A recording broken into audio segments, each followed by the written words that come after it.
यार लकी हमारे साथ कॉलेज में पढ़ता है और 20 रुपए के समोसे खाने के लिए उधार मांग रहा है। चल आज तेरे दिन को लकी बना देती हूँ, चल मेरे साथ। लकी की गरीबी की वजह से कॉलेज में हर कोई उसका मजाक उड़ाता था। आज कॉलेज की चेयर लीडर टीम की कप्तान भावना ने लकी को सड़क पर समोसे उधार में खाते देख लिया तो उसका मजाक उड़ाने लगी। लकी माना तू गरीब है, फटीचा है, तो क्या हुआ, मेरे पास तो बहुत पैसा है, रोज कुत्तों को खाना खिलाती हूँ, आज तुझे खिला दूंगी, शहर के सबसे महंगे होटल ब्लू मून ले जाऊंगी, तुमने तो आज तक कभी ऐसा होटल देखा भी नहीं होगा। होटल ब्लू मून का नाम सुनकर लकी भावना के साथ गाड़ी में बैठ गया, पर लकी को जरा भी अंदाजा नहीं था कि वहाँ कितना बड़ा झटका उसका इंतजार कर रहा है। होटल में भावना का बॉयफ्रेंड ईशान पहले से मौजूद था। भावना, ये लूजर लकी क्या कर रहा है तुम्हारे साथ? आज कुत्तों की जगह इसे खाना खिलाने वाली हो क्या? ईशान बेबी, मैं इसे यहाँ लेके आई हूँ ताकि इसे पता चले कि हम जैसे अमीर लोग कैसे खाते पीते हैं। इसे इसकी असली औकात का तो पता चले कि जितना ये महीने भर में कमाता है उतने की यहाँ एक डिश भी नहीं आती। वेटर इधर आना, आज हम लकी के लिए कुछ स्पेशल मंगवाएंगे। अगले ही पल वेटर ऑर्डर लेने के लिए आया, मगर लकी को देखते ही वेटर के हाथ से पानी का ग्लास गिर गया। लक्ष्मण सर, आप यहाँ? आई एम सॉरी सर, मैंने आपको देखा नहीं। आप क्या लेंगे सर? वही जो हमेशा रहता है, हाँ ले आओ। वेटर वहाँ से चला गया, मगर भावना और ईशान हक्के वक्के रह गए। उन्हें समझ नहीं आ रहा था कि अभी यहाँ क्या हुआ। लकी, यह वेटर तुम्हें लक्ष्मण सर क्यों बुला रहा था? क्या मतलब तुम इस होटल में पहले भी आ चुके हो? लकी कोई जवाब नहीं देता है बल्कि मुस्कुराने लगता है। कुछ ही देर में वेटर 2 लाख रुपए की शैंपियन की बोतल लेकर वहां आया और लकी के ग्लास में डालते हुए कहा, ये लीजिए सर, आपका फेवरेट शैंपियन। इतना महंगा शैंपियन है लकी, इसका पैसा क्या तेरा बाप भरेगा? वो बिना कुछ कहे मुस्कुराने लगा। अगले ही पल वेटर ने कहा, सर, लक्ष्मण सर को इसके पैसे भरने की जरूरत नहीं है, ये सब उनका ही है। सब उनका ही है मतलब समोसे के लिए उधार मांगने वाले लकी से वेटर ने 2 लाख की शैंपियन के पैसे क्यों नहीं लिए? वेटर लकी को लक्ष्मण सर क्यों कह रहा था? क्या है लकी की सच्चाई? भावना और ईशान के मन में ये सारे सवाल उठ रहे थे और इन सब सवालों का जवाब उन्हें सिर्फ लकी ही दे सकता था। पर जैसे ही भावना और ईशान ने लकी की कुर्सी की तरफ देखा तो उनके होश उड़ गए। अरे ये लकी कहाँ गायब हो गया? अभी तो यही बैठा था। लगता है जब हम वेटर से बात करने में बिजी थे तभी वो चुपके से यहाँ से भाग गया। ओ माय गॉड, अब हम क्या करें? अब हमें 2 लाख का बिल भरना पड़ेगा। मेरे तो अकाउंट पे इतने पैसे नहीं है और पापा को भी नहीं बोल सकती। हाँ यार, अगर कॉलेज में पता चल गया कि लकी ने हम दोनों को 2 लाख का चूना लगाया है तो पूरे कॉलेज में बेइज्जती होगी। इधर ईशान और भावना हैरान परेशान होकर 2 लाख का बिल कैसे भरे सोच रहे थे कि तभी वहाँ वेटर फिर से आया और उसने कुछ ऐसा कहा जिसे सुनकर भावना और ईशान को यकीन नहीं हुआ। मैम, आपका बिल पे हो चुका है, आपको चिंता करने की कोई बात नहीं है। और हाँ, ये चॉकलेट्स का बॉक्स आप दोनों को हमारे होटल की तरफ से। भावना और ईशान को समझ आ गया था कि ये बिल लकी की वजह से ही पे हुआ, पर उन्हें ये समझ नहीं आ रहा था कि लकी आखिर है कौन। इतनी बेइज्जती होने के बाद भी उसने एक शब्द नहीं कहा और उन्हें होटल बिल के साथ फंसाने की जगह बिल पे करवा दिया। इससे पहले और कुछ अजीब हो, भावना और ईशान होटल से निकलने के लिए खड़े हुए, तभी दोनों के फोन पर एक साथ मैसेज आया। मैसेज देखते हैं ही दोनों अपनी अपनी कुर्सी पर वापस बैठ गए और एक दूसरे की तरफ कंफ्यूज होकर देखने लगे। तुम्हें भी वही मैसेज आया है क्या जो मुझे आया है इस चॉकलेट बॉक्स के बारे में? हाँ, भावना और ईशान को एक साथ जो मैसेज आया था उसमें लिखा था कि यह चॉकलेट बॉक्स खोले बिना वो इस होटल से नहीं जा सकते। इसलिए दोनों ने अपना अपना चॉकलेट बॉक्स खोला और उस बॉक्स के अंदर चॉकलेट नहीं कुछ और था, जिसे देख दोनों की आंखें फटी की फटी रह गई। मेरे बॉक्स में तो गोवा की टिकट और 2 लाख रुपए है, मेरे बॉक्स में भी यही है। क्या ये सब लकी ने दिया है? अपने अपने बॉक्स में गोवा के टिकट और 2 लाख देखकर ईशान और भावना को कुछ समझ नहीं आ रहा था। तभी भावना की नजर उस बॉक्स में रखे एक लिफाफे पर पड़ी। उसे खोलकर जब उसने देखा तो उसके पैरों तले की जमीन खिसक गई। गोवा में तुम दोनों के लिए 1 हफ्ते का 5 स्टार रिजॉर्ट में फुल पेड हॉलिडे रिजर्व है और 2 लाख तुम्हारे खर्च के लिए। इसके बदले में तुम्हें बस इतना करना है कि आज जो कुछ इस होटल में लकी के साथ हुआ वो किसी को पता नहीं चलना चाहिए। अगर किसी को पता चला तो तुम दोनों की जिंदगी बर्बाद हो जाएगी। और हाँ, इस बॉक्स के बारे में भी तुम किसी को नहीं बताओगे, लकी को भी नहीं। लिफाफे के अंदर के लेटर को पढ़ने के बाद ईशान और भावना को समझ आ गया था कि यह बॉक्स लकी ने नहीं किसी और ने भेजा है। पर कौन हो सकता है ये बॉक्स भेजने वाला? कुछ देर सोचने के बाद दोनों ने फैसला किया कि मुफ्त का गोवा हॉलिडे और 2 लाख मिल रहे हैं तो क्यों लकी जैसे फटीचर के चक्कर में पड़े।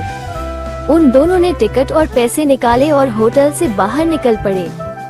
इधर होटल में ये सब हो रहा था, वही दूसरी तरफ होटल से निकलकर लकी को कुछ समझ नहीं आ रहा था कि वो अब क्या करे। उसकी असली पहचान सबके सामने आने ही वाली थी और अगर उसकी असली पहचान सामने आ जाती तो लकी की 8 साल की मेहनत बेकार हो जाती और उसकी पूरी जिंदगी बर्बाद हो जाती। तभी उसने होटल के सामने खड़ी काले रंग की BMW को देखा और उस समझ आ गया कि उसकी असलियत कोई नहीं जान पाएगा। पर ये पहले बार नहीं था जब लकी की असलियत पूरी दुनिया के सामने आते आते रह गई थी। 1 हफ्ते पहले भी कुछ ऐसा हुआ था जब लकी अपनी दोस्त राधिका के साथ कॉलेज कैंटीन के बाहर खड़ा था।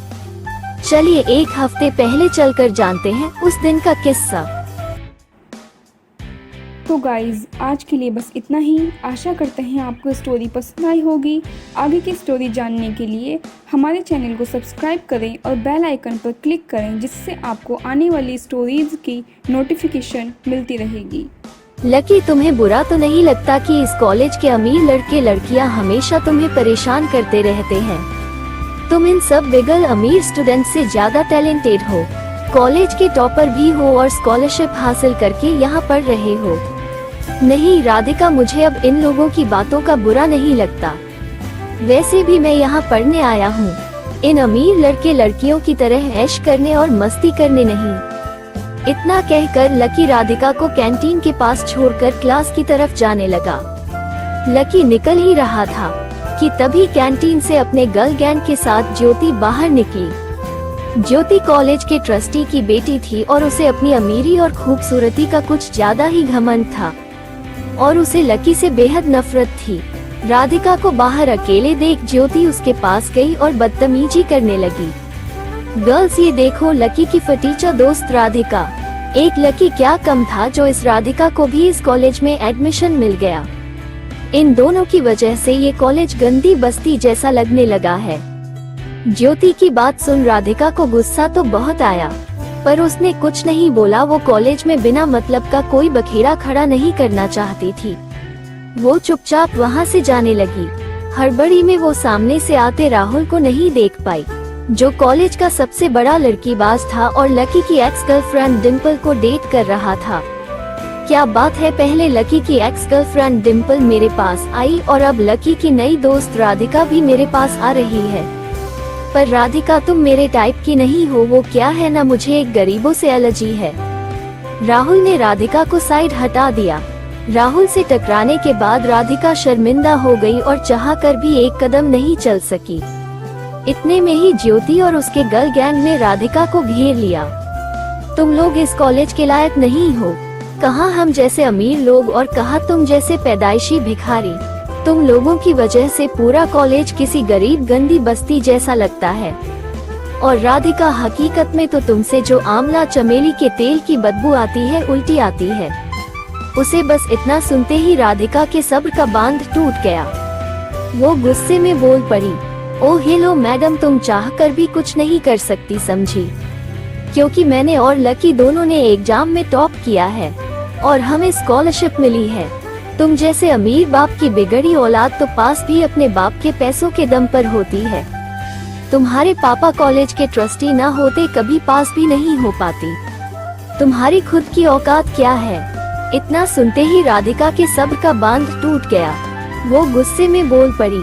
राधिका की ये बात ज्योति को जैसे तीर की तरह चुभ गई। आज तक पूरे कॉलेज में किसी की हिम्मत नहीं हुई थी कि ज्योति से इस तरह से बात करने की, और आज राधिका ने अपनी सब दोस्तों के सामने उसे ऐसा जवाब दिया था।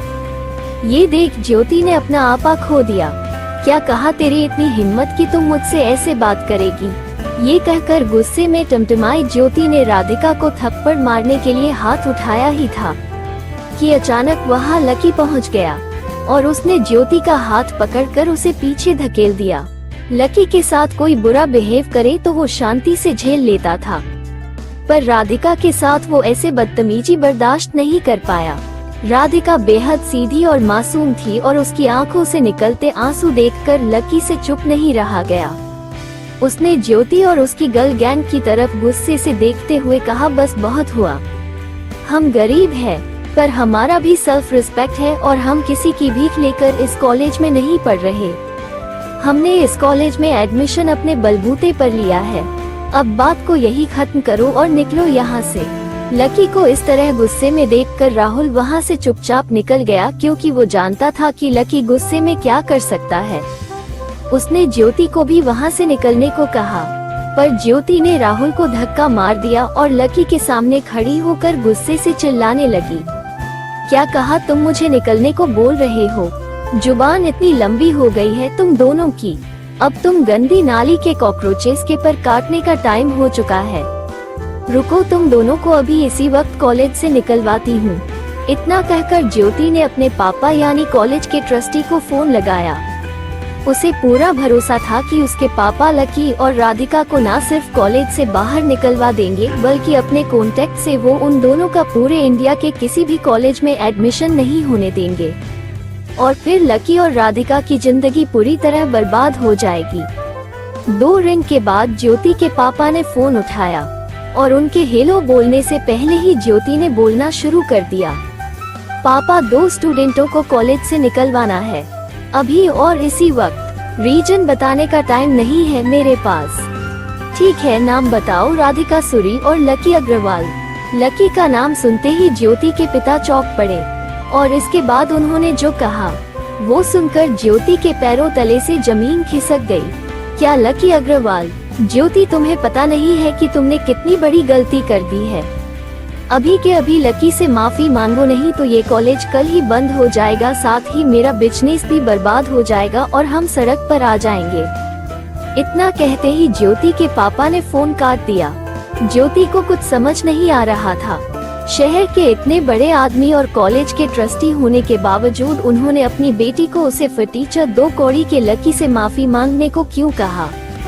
ज्योति को ये भी समझ नहीं आ रहा था कि लकी से माफी ना मांगने पर कॉलेज क्यों बंद हो जाएगा, और क्यों लकी उसके पापा का बिजनेस रातों रात बर्बाद कर सकते हैं।